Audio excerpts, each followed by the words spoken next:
This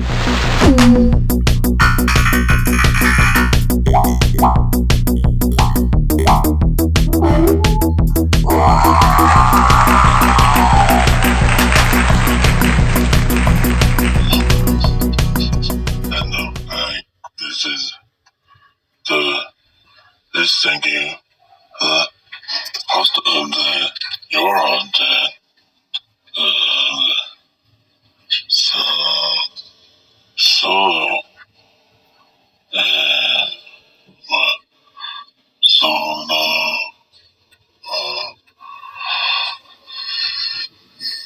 podcast. That's what it's called. And I think,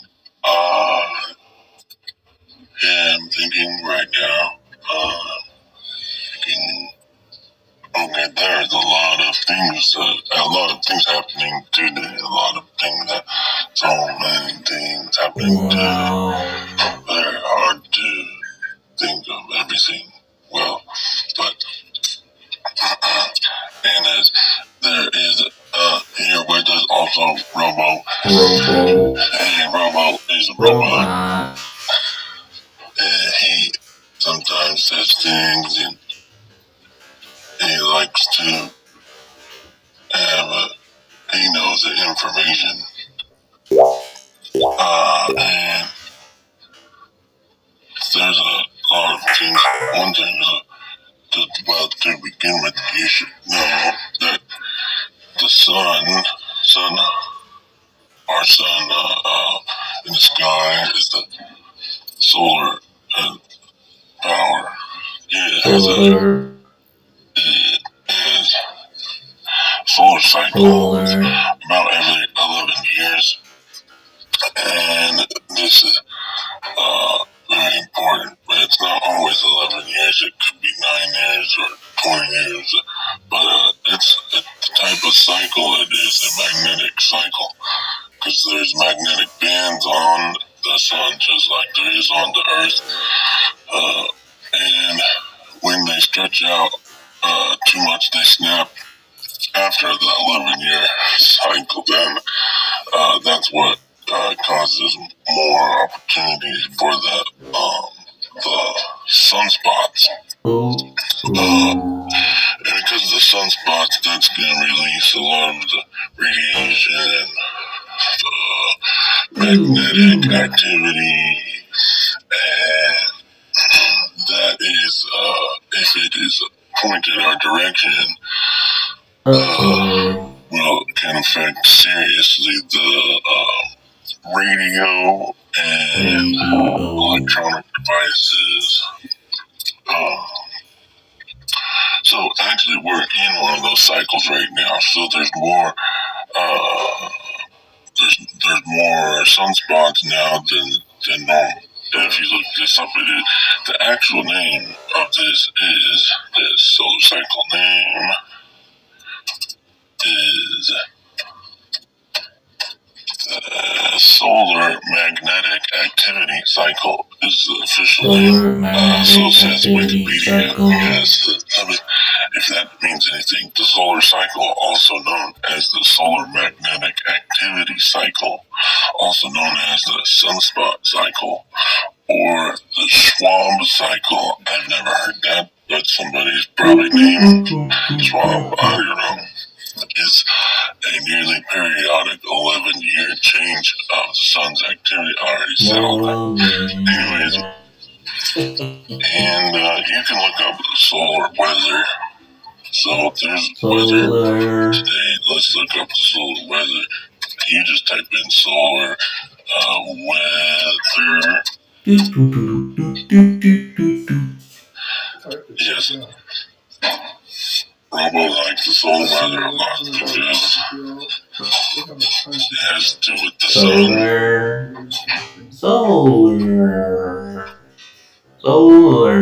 Solar weather is. Yes. Okay, the solar weather is.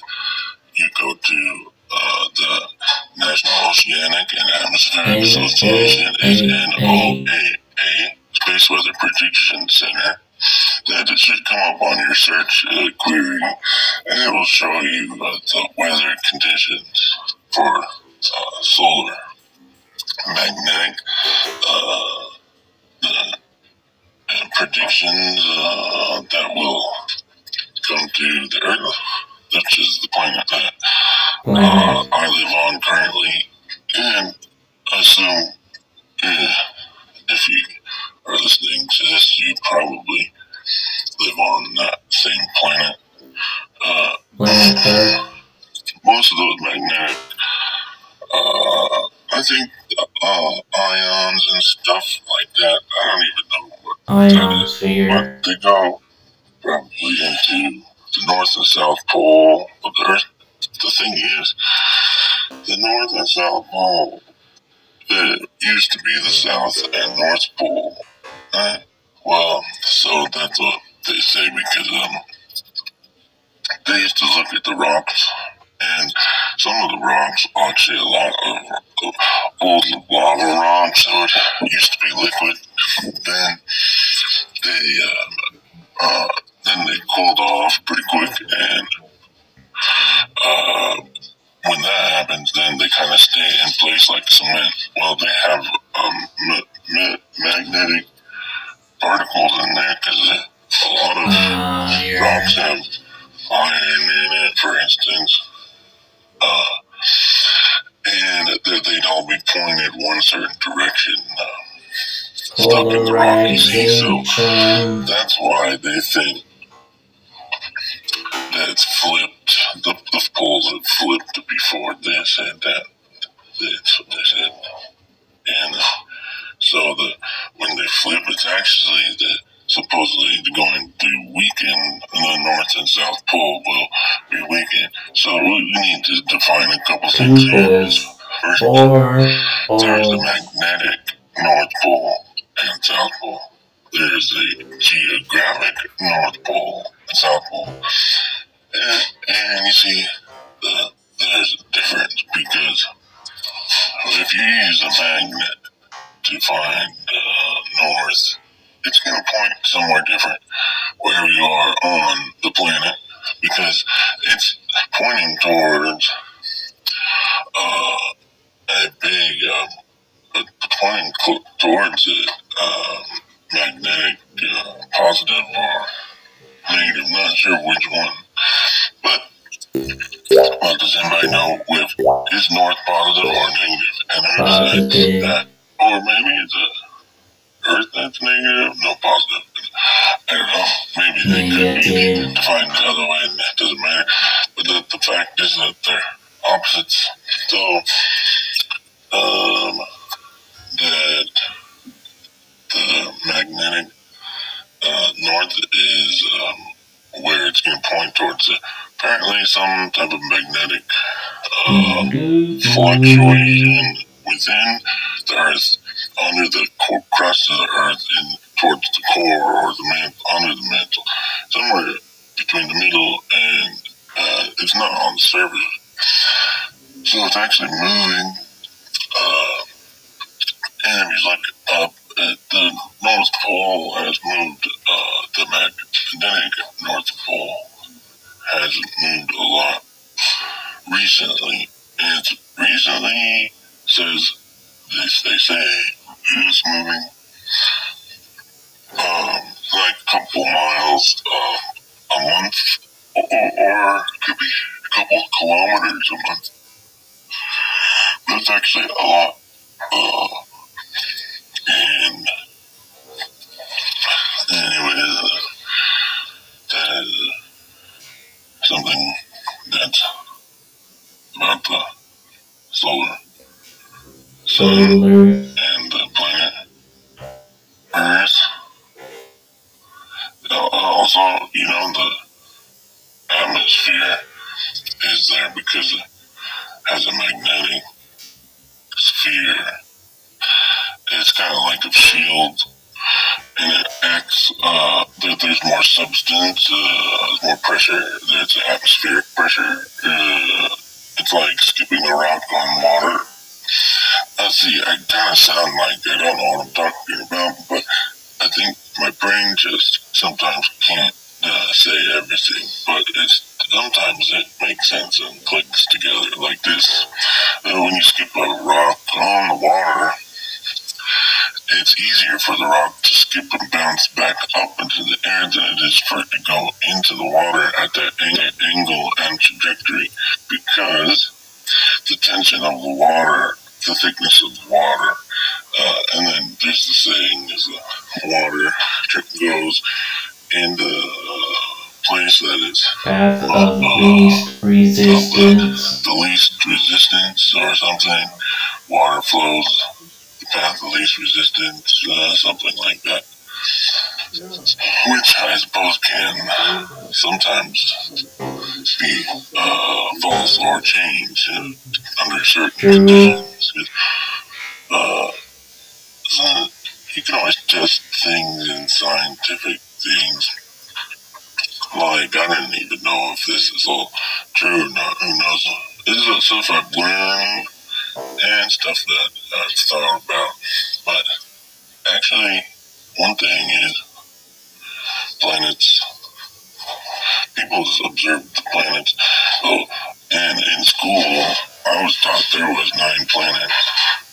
And then it's funny because they changed it, right? They're like, oh, actually, there's only 8 planets. That they said now Pluto is not a planet. Well, it's interesting if you look who is saying Pluto is not a planet and who is saying Pluto was a planet to begin with. Actually, there are other orbits. There are other rocks and big things that orbit the sun that are closer than Pluto and further away than Pluto. Not that I've seen them myself, but actually makes you wonder what actually is real, because we tend to base our whole foundation of our day on supposed facts, and otherwise we just probably wouldn't be able to function, right? Because that we'll be able to breathe our air, so we don't think about that. We set that aside. That's in, the background operating, so that we can think about, oh, supposed to turn this direction or something. Is more important than, even though breathing is very important, right, Robo? I think it's funny because Robo is breathing important. Do you? Oxygen. You breathe oxygen. It's funny to Robo no. Oxygen. And he's talking. You breathe oxygen. It is not just oxygen that is right, that is nitrogen. For humans, he is not a mammal, not a human. That's very interesting, and we have to save that for another time to talk about that. And, okay, thanks. That's very good. And, okay, yes.